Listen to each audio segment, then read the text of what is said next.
We're joined by NBC's Chuck Todd with Meet the Press. Chuck, always great to have you here.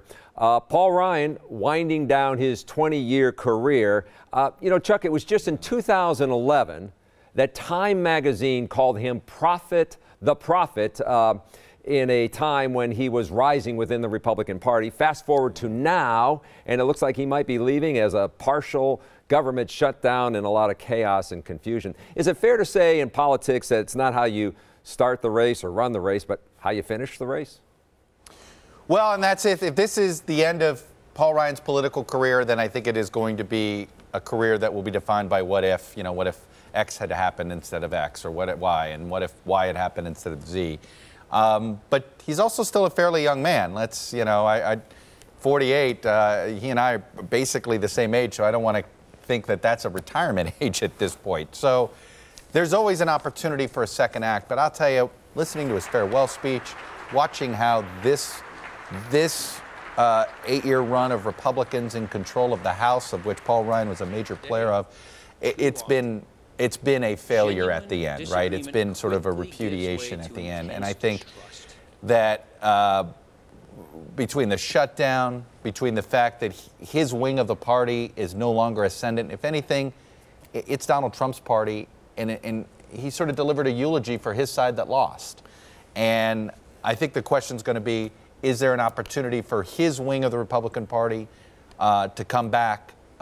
That's to be determined. Yeah, and he even raised that question in his farewell speech, talking about his frustration with the state of politics, that he really didn't have an answer for it, saying, quote, "We default to lazy litmus tests and shop-worn denunciations. It's just emotional pablum fed through a trough of outrage. It's exhausting." Yeah. And when you look at the process going on right now, it's not about to get any better.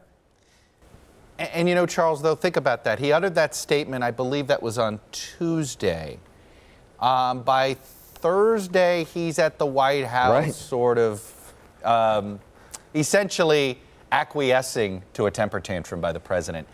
And that is, I think, the frustration for people that have long admired Paul Ryan, who look at him as somebody who rhetorically seems like he's the future. Go back to the Time magazine.